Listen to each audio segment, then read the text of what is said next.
Doc, can you give me a stretch for my neck? Can you give me some exercises that will help this neck that wants to tighten up as a result of maybe my day, how I sit at my desk, what I'm doing throughout the day, what I'm not doing, what am I doing incorrectly? And those are actually really, really good questions, but oftentimes it's not coming from something just structural. There's actually more to it, and the body's actually having a response to more than just your ergonomic position or your screen time or some other manifestation that the body's trying to respond and adapt to. Welcome to Frankly Speaking with Dr. Wade. This show was created for and inspired by the thousands of patients I've served, so it's time for me to speak up and speak out on their behalf. With a wide range of experts, we bring you weekly insights, diving deep into topics of controversy to bust through the sugar coating that keeps you and your family stuck in the mainstream. Thanks for being with us here today. I'm going to go over a specific question that was in regards to, hey, Doc, give me some stretches for my neck. Why does this neck happen? And actually, it was not a structural problem. It was leaning more into something visceral somatic, which I'll cover here to address many of your questions as well. Isn't specifically, part of it is due to misalignment and structural, while another part of it is having to do with the patient's digestive process. And being able to know the difference, number one, is key, but in teaching you what to look for, sometimes I'm going to ask you two questions that you may want to ask yourself in terms of where this is.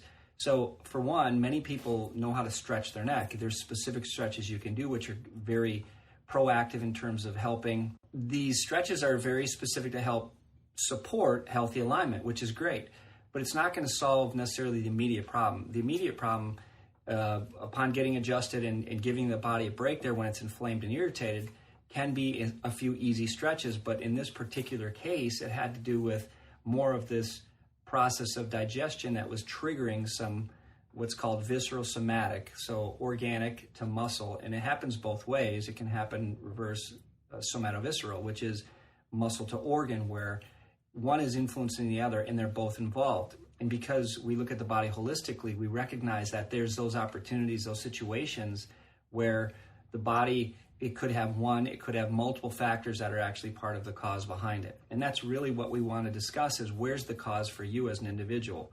So I stated there's a couple basic exercises we can do that here you go, you can have these, work with those. But the other two questions are, number one, what if your body's muscular response, the abnormal tone and muscular that's contracting and limiting that range of motion, is a healthy protective mechanism? What if your body's actually trying to protect you? And that if you do the stretches, which is taking your own observation and your advice into this, rather than just having someone tell you what to do, my approach is to help teach you what to do and understand your body. And that said, is if you stretch and need to continue to stretch this, then it's not the stretch that's the problem. It's not the muscle that needs to be stretched. It's that you're not addressing why the tone or the abnormal muscle contraction, the asymmetrical muscle contraction, in this case it was left-sided neck pain, was going on. And so what you want to do is address the cause behind that. And that is what we're addressing in terms of being really frank in addressing that nutritional healing that needs to happen around digestion, because there's food that's coming in that the body's not breaking down well. And what happens is when that stress is there, the body struggles with it and you get a visceral somatic response. And that's how your body communicates. It's got a natural built-in mechanism to communicate with you. So with these holiday preps, think about, you have the opportunity to listen to your body and watch how you respond to the food.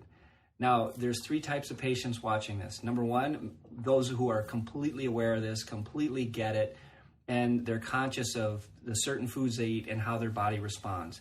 Then there's those that don't necessarily, well, we can go extreme, that are completely clueless, unwilling to look at it, in denial, and don't want to know. And then there's somewhere in the middle where people see the resemblance, they're not really sure about what to take, they're not really sure they want to admit, for example, there's something like dairy or gluten or something that their body is responding to. And I mean not necessarily an allergy, but because those can create what's called, they can put you in shock and put you in real crises.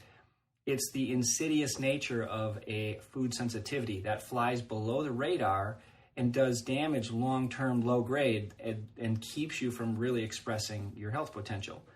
And those are the sleepy ones that you want to start to pay attention to. And there's a couple easy basic ones. The easy ones are going to be like grains and gluten, and the second one would be dairy. That's up there, and there's no specific order in the top three other than that. It's how you want to start to address it. And you can start to look at that. So grains, which includes rice. You're talking brown rice, white rice.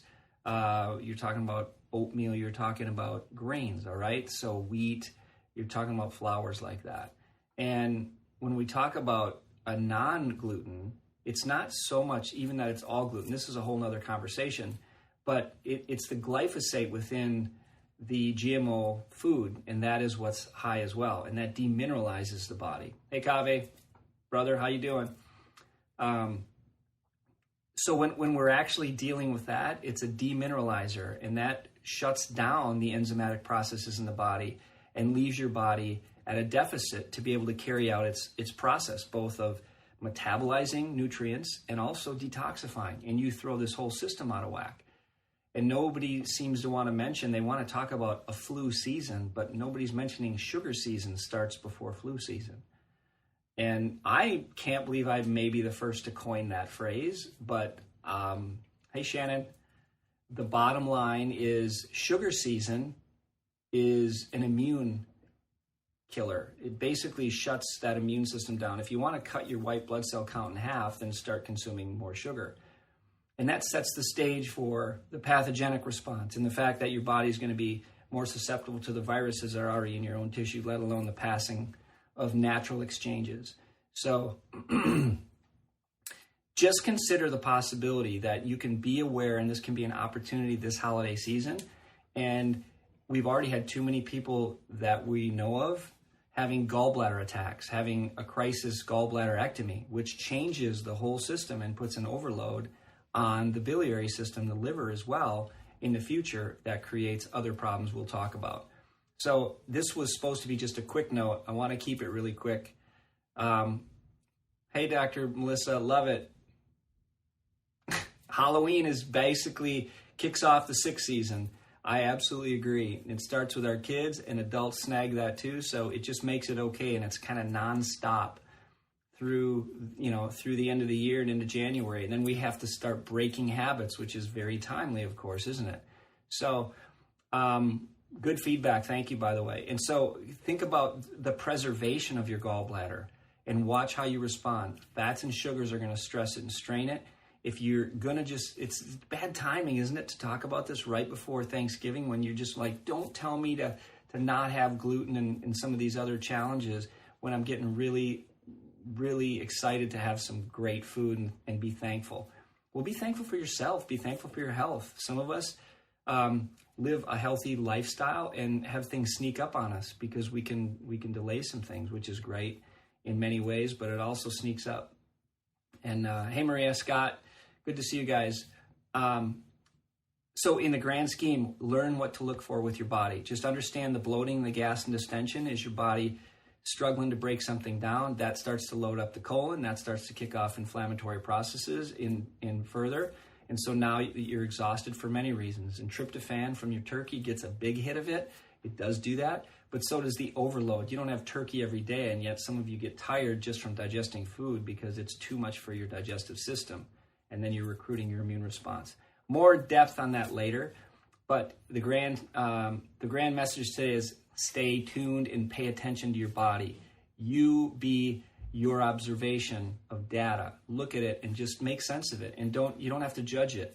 Have a great Thanksgiving. Enjoy the food you love. Just watch your response. And because you're going to have so many different things, for example, I won't have white potatoes. Not that they're bad, because I'm not labeling bad or good. They just aren't the best nutrition for me, so I'm going to go with the sweet potatoes, okay? And I'm not going to have, preferentially, all the sugar and the marshmallows. But, man, sweet potatoes are awesome with some butter on it. Are you kidding me? Great healthy turkey, green beans, a great salad, which I'm going to make. It's going to be awesome. So the key is understand you. And it's not like there's a grand diet for everyone as much as it is fine-tune what's right for your body and where you are in that health continuum. Have a great Thanksgiving. I'm thankful for all the people I get to serve. I'm thankful for my team, and I'm thankful for what this year has shared with me, and more is going to be exposed on that. But it's been a huge year in terms of growth for me, in terms of just a complete world-rocking year. So anyway, that said, happy holidays and happy new year. Welcome in 2020. Thank you much for listening to this week's episode. I look forward to any feedback and or questions you might have. Direct them to our Facebook page, Frankly Speaking, Dr. Wade at Facebook.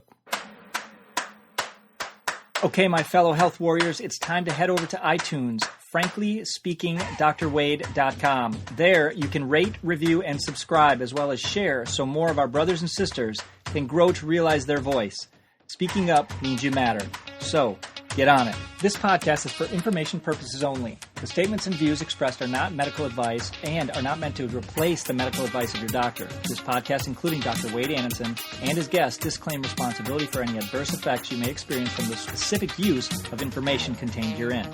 Opinions of guests are their own, and this podcast does not endorse and accept responsibility for statements made by guests. This podcast does not make any representations or warranties about the guest qualifications or credibility. This podcast may contain paid endorsements and advertisements for such services or product. Individuals on this podcast may have direct or indirect financial interest in products or services referred to herein. If you think you have a medical problem, consult a licensed physician.